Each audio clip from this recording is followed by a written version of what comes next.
Assalamualaikum Baraya PJD. Selamat datang di channel Perpus Cerita Dongeng. Pada video kali ini adalah lanjutan dari cerita kisah Pendekar Suling Emas, episode yang ke-15. Jangan lupa subscribe dan menyalakan lonceng notifikasi agar tidak ketinggalan cerita seru lainnya. Langsung saja kita simak ceritanya.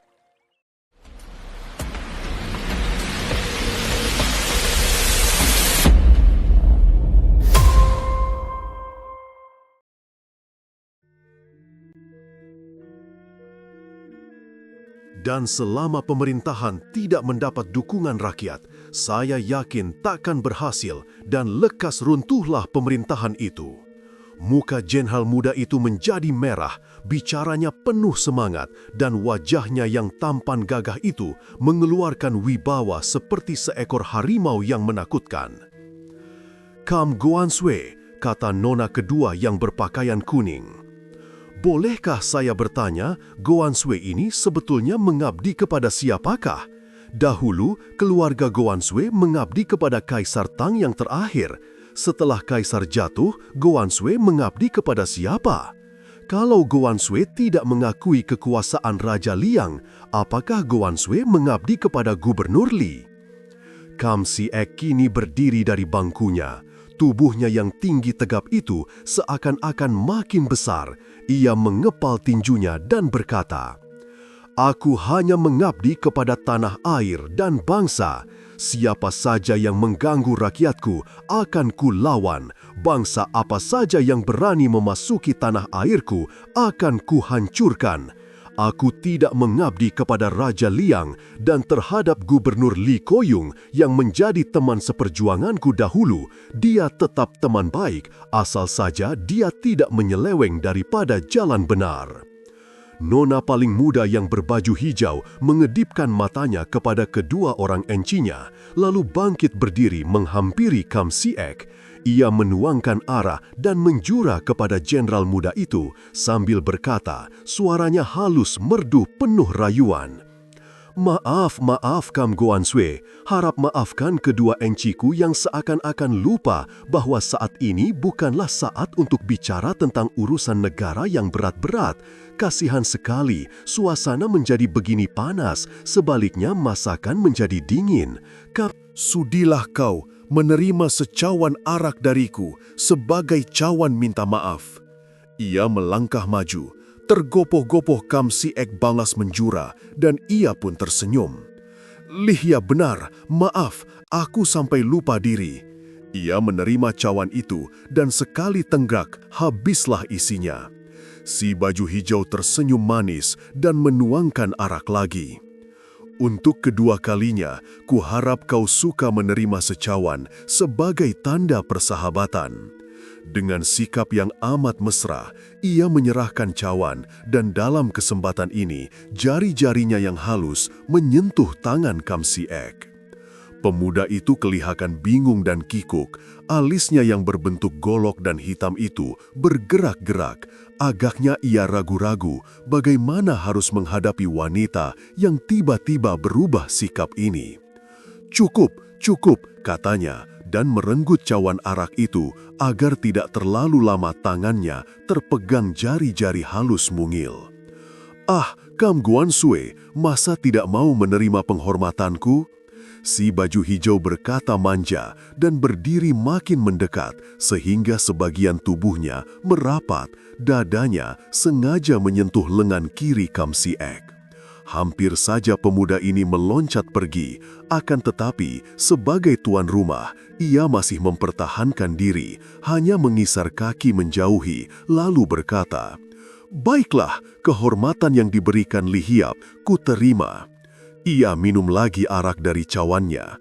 Akan tetapi, alangkah terkejut dan kikuknya ketika ia melihat nona muda cantik berpakaian hijau ini tidak kembali ke bangkunya di seberang, melainkan menyeret sebuah bangku dan duduk di sampingnya. Ini dilakukan sambil tersenyum-senyum, matanya mengerling tajam, penuh arti. Daripada berdebat yang bukan-bukan, yang sebetulnya tidak ada artinya sama sekali, bukankah lebih baik kita berteman? Kam Guanshui, kami sudah lama mendengar nama besarmu, sudah lama mengagumi jenderal muda Kam Si-ek yang gagah perkasa dan menjadi idaman setiap orang wanita di Provinsi Shanxi. Kami bertiga enci adik tidak mempunyai niat buruk terhadap jenderal, melainkan hendak membantu usahamu, hendak menyerahkan jiwa raga mengabdi kepadamu, Kam Guanshui. Sambil berkata demikian, dengan lagah genit si baju hijau ini menggeser bangkunya sampai mepet dengan bangku Kam Si-ek. Si baju merah dan kuning segera tertawa-tawa dan mengitari meja, menarik bangku dan mengisi cawan arak. Betul sekali kata adikku yang bungsu, Kam Guanshui, kami menyerahkan jiwa raga asal kau suka kami temani, kata yang tertua sambil menyerahkan secawan arak dan tangan kirinya memegang pundak pemuda tampan itu. Percayalah, kami bertiga sanggup mengangkatmu menjadi yang dipertuankan di daerah ini, kata si baju kuning yang memeluk leher Kam Si-ek dari belakang. Dirayu dan dikeroyok 3 orang gadis-gadis cantik yang berbau harum ini, sejenak Kam Si-ek tertegun saking kaget dan herannya. Kemudian ia serentak bangkit dari bangkunya, melangkah mundur 3 tindak, mukanya merah sekali dan ia berkata suaranya keren. Samui ini apa maksudnya bersikap seperti ini? Maksud kami sudah jelas, masa Guanshui tidak tahu? Sudah lama kami kagum dan sekarang begitu berjumpa kami jatuh cinta. Apakah kau tidak menghargai perasaan suci kami ini? Kata si baju merah tanpa malu-malu lagi. Kam Guanshui, ribuan orang pemuda tergila-gila kepada kami dan semua kami tolak. Sekarang melihatmu, kami bertiga sekaligus jatuh hati. Bukankah ini jodoh yang baik sekali? Kata si baju kuning. Dengan kepandaian kami bertiga digabung kepandaianmu, apa sukarnya merampas kedudukan raja di waktu orang pandai sedang memperebutkan kekuasaan ini? Guanshui mempunyai tentara yang cukup banyak dan kuat, kata si baju hijau. Gila, Kam Guanshui berseru marah. Pergilah kalian, pergi dan jangan ganggu aku lagi, pergi. Kam Si-ek marah bukan main, akan tetapi kemarahan ini agaknya belum menyamai kemarahan Liu Luxian yang mengintai di atas genteng. Gadis ini marah sekali kepada 3 orang perempuan yang dianggap tak tahu malu itu. Juga di samping kemarahannya, ia pun kagum kepada Kam Si-ek, sungguh jantan, sungguh gagah dan keras hati, tidak tunduk oleh gadis-gadis cantik yang tergila-gila kepadanya. Ding! Tampak kilatan 3 batang pedang yang dicabut berbaring oleh 3 orang gadis jelita itu.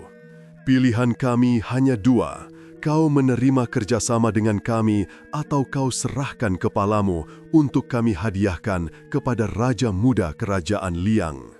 Bagus, Kam Si-ek melangkah mundur 2 tindak dan mencabut goloknya yang berkilauan saking tajamnya. Telunjuk tangan kirinya menuding dan ia berkata bengis, "Kalian 3 orang wanita muda tak tahu malu. Kalian datang mengaku sebagai Si Leong Sam Chimoy, 3 enci adik naga barat, berlagak pendekan wanita yang bermaksud membantu karena melihat kesengsaraan rakyat dalam zaman perang perebutan kekuasaan. Aku menerima kalian dengan baik dan hormat, kiranya kalian mengandung maksud hati yang kotor dan hina. Kalau aku memberi tanda, alangkah mudahnya anak buahku yang ribuan orang banyaknya datang menangkap kalian untuk dijatuhi hukuman mati.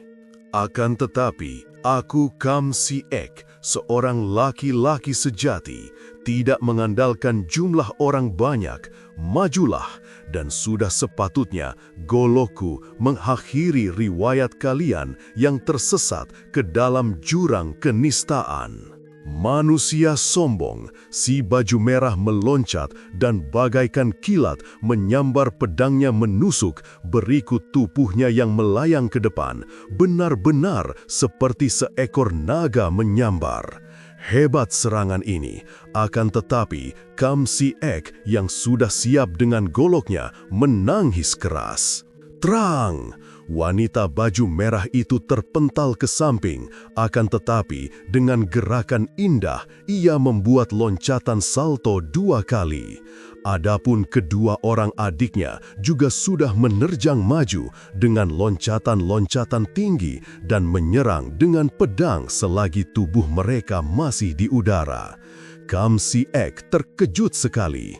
3 orang wanita ini benar-benar patut dijuluki naga barat karena gerakan mereka benar-benar lincah dan cepat laksana naga menyambar. Ia cepat mengelak sambil memutar golok sehingga berhasil menangkis tusukan pedang dari kanan kiri. Akan tetapi, 3 orang enci adik itu sudah mendesaknya dengan serangan pedang bertubi-tubi. Kam Si Ek cepat memutar goloknya dan mainkan ilmu silat keturunan keluarga Kam. Pertahanannya kuat sekali, namun didesak oleh 3 batang pedang yang bekerja sama baik sekali. Ia hanya mampu menangkis sambil berloncatan ke sana kemari, sebentar saja terdesak hebat. Namun, sebagai seorang jantan, Kam Si Ek berpegang kepada kata-katanya. Ia tidak mau berteriak minta bantuan para penjaga yang berada di luar gedung itu, dan tetap mempertahankan diri dengan goloknya. Sewaktu pedang si baju merah menusuk tenggorokan dan ia menangkis dengan golok, pedang si baju kuning sudah membabat pedangnya. Cepat ia bergerak dengan jurus burung walet membalikan tubuh, membuat gerakan memutar untuk mengelak sambil memutar goloknya melindungi tubuh belakang. Ia berhasil mengelak dan sekaligus menangkis babatan pedang si baju hijau tepat pada waktunya. Akan tetapi, kembali pedang si baju merah sudah menerjang datang, disusul 2 buah pedang yang lain. Karena ketiga orang gadis lihai itu kini menghujankan serangan di 3 bagian, yaitu bawah, tengah, dan atas, maka sibuk jugalah Kam Si Ek. Dengan ilmu golok emasnya yang diputar merupakan benteng melindungi tubuhnya, ia hanya dapat melindungi bagian atas dan tengah saja. Sehingga menghadapi penyerangan pedang di bagian bawah, ia harus meloncat-loncat yang membuat gerakan pemutaran goloknya terganggu. Setelah lewat 30 jurus, pemuda ini mulai berputar-putar dan terdesak ke sana kemari. Semua jalan keluar telah dihadang oleh 3 orang gadis yang tertawa-tawa mengejek. Jenderal sombong, daripada mati di ujung pedang, bukankah lebih baik kau memeluk 3 orang gadis jelita? Ah, alangkah goblok engkau. Mana bisa engkau melawan Selyong Sam Chimoy? Kami benar-benar mencintaimu, Kam Go Wan Sway. Lebih baik aku mati, teriak Kam Si Ek ganas dan melihat kesempatan selagi si baju merah bicara. Golok emasnya menyambar dengan pembalasan serangan dahsyat. Namun, 3 batang pedang sudah menangkisnya dan kembali ia terkepung 3 gulungan sinar berkilau yang mematikan semua jalan keluar itu.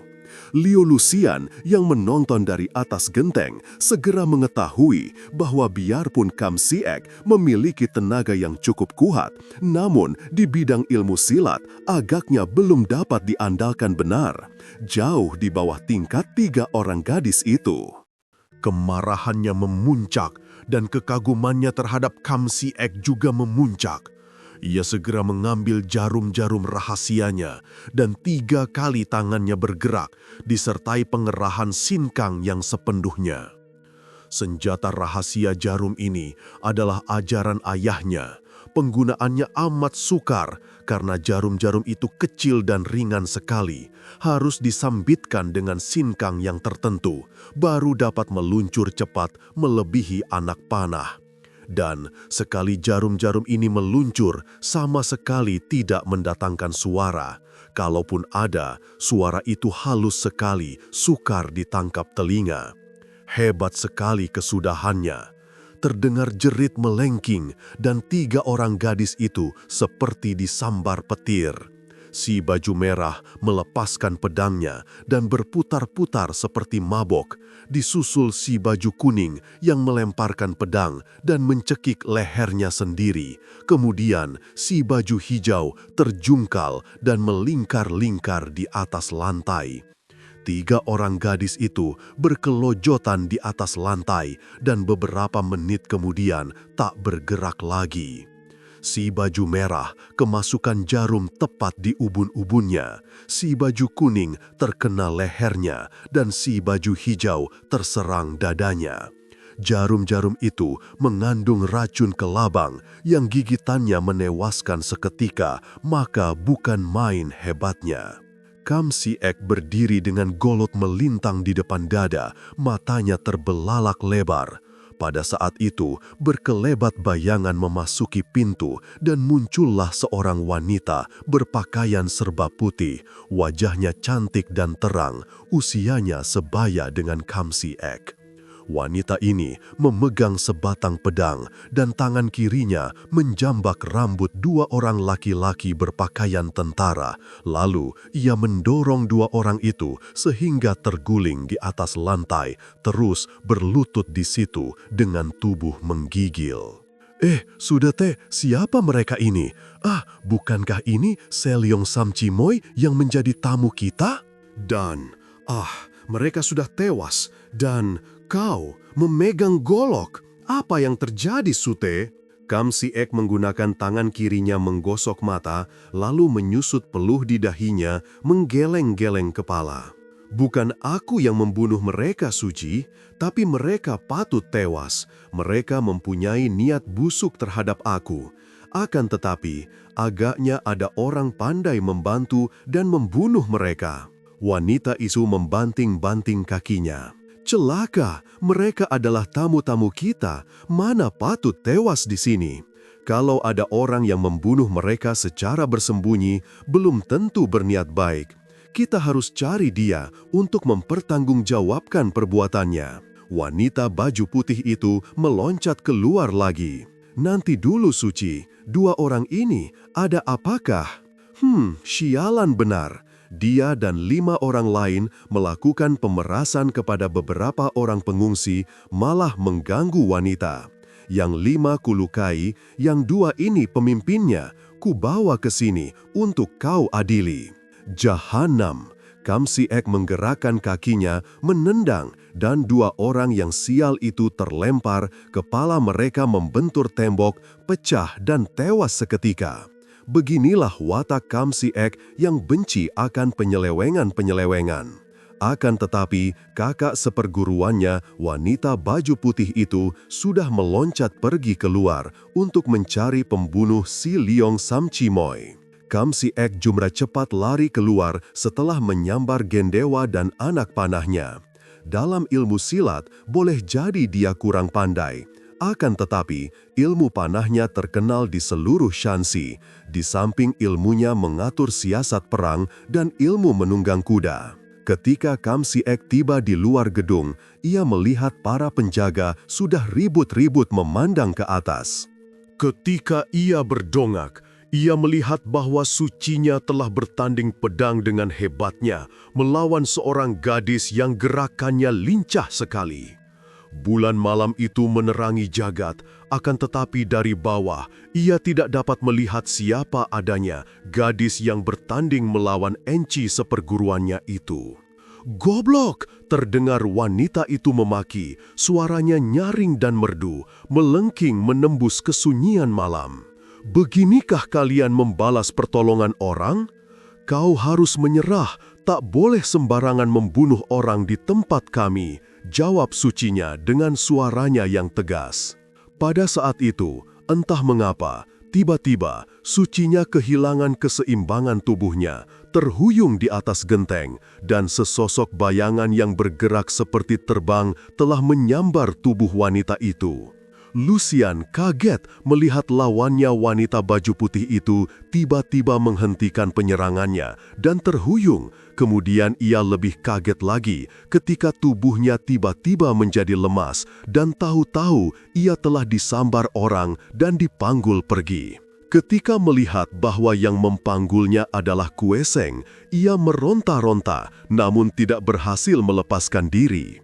Ingin ia menusukkan pedangnya pada punggung pemuda ini, namun totokan tadi membuat tubuhnya terlalu lemas. Kam Si-ek sudah sejak tadi merasa berhutang budi kepada wanita yang ternyata telah menolongnya. Kalau tidak segera tertolong, rasanya ia takkan mampu menangkan Si Leong Sam Chimoy. Tadinya ia sudah hendak meloncat naik mencegah sucinya menyerang wanita itu. Sekarang, melihat seorang laki-laki muda berpakaian pelajar memondong wanita itu, ia menyangka bahwa tentulah pemuda itu seorang jahat. Cepat, ia memberi aba-aba untuk menyerang pemuda itu dengan anak panah, sedangkan ia sendiri pun lalu mementang gendawanya. Akan tetapi, pemuda itu hanya menengok sambil tersenyum. Wajah yang tampan itu tersinar bukan, dan hatinya Kam Si-ek tercengang. Pemuda itu tampan bukan main, dan senyumnya manis sekali. Tentu sebangsa Jai Huacat, penjahat cabul yang hendak melarikan gadis dengan maksud kotor dan rendah. "Lihat panah!" bentaknya. Dan sekali gendawanya menjepret, 5 batang anak panah menyambar ke arah tubuh belakang Kue Seng. Bagus! Kue Seng yang masih menengok itu tersenyum lebar dan memuji, karena kepandaian melepas panah itu benar-benar hebat. 5 anak panah itu menuju ke 5 bagian jalan darah di punggung dan kakinya, dan dengan kecepatan yang luar biasa. Cepat! Tangan kirinya mencabut kipasnya dan ia harus mengerahkan Lue Kangnya untuk mengebut dan meruntuhkan anak-anak panah itu. Akan tetapi, kini para prajurit panah sudah pula ikut melepaskan anak panah, sedangkan Kam Si-ek dengan kecepatan luar biasa sudah pula menghujankan anak panahnya. Terpaksa Kue Seng kembali mengebut sambil mengerahkan Sin Kangnya. Kemudian sekali berkelebat, tubuhnya sudah meloncat jauh. Kemudian berlari cepat setelah tubuhnya melayang turun dan sekali ia menggerakkan kakinya, ia telah meloncat ke atas tembok benteng. Hujan anak panah lagi dari kanan kiri, namun pelepasan anak panah oleh para prajurit itu tentu saja tidak begitu dihiraukan oleh Kue Seng. Sekali kipasnya mengebut, angin kebutannya sudah membuat semua anak panah menyeleweng arahnya atau runtuh ke bawah. Kemudian ia meloncat keluar tembok dan lenyap. "Suci, di mana kau?" Kam Si-ek berseru, akan tetapi ia tidak melihat kakak seperguruannya itu. Namun, ia mempunyai banyak pekerjaan, maka ia tidak mencarinya lagi, melainkan cepat mengatur anak buahnya untuk melakukan penjagaan yang lebih kuat dan memerintah orang-orang untuk mengurus 5 buah mayat yang menggeletak di lantai ruangan gedung. Malam itu juga, ia mengadili 5 orang lain yang dilukai encinya dan menggunakan kesempatan ini untuk mengancam para tentara dengan hukuman berat apabila ada yang berani melakukan penyelewengan. Kemudian, ia masuk ke dalam kamarnya dan duduk termenung. Ia maklum bahwa tidak semua anggota bala tentaranya setia kepadanya. Karena sesungguhnya ia tidak mampu memberi belanja yang cukup kepada mereka. Banyak di antara mereka yang diam-diam ingin mengabdi kepada Raja Liang atau kepada Gubernur Li yang juga sudah mengangkat diri sendiri sebagai Raja Muda di Shanxi. "Tidak," bantah suara hatinya. "Sebelum muncul pemimpin yang betul-betul akan membuat rakyat Shanxi, khususnya hidup aman, tentram, dan makmur, aku tidak akan mengabdi kepada siapapun juga."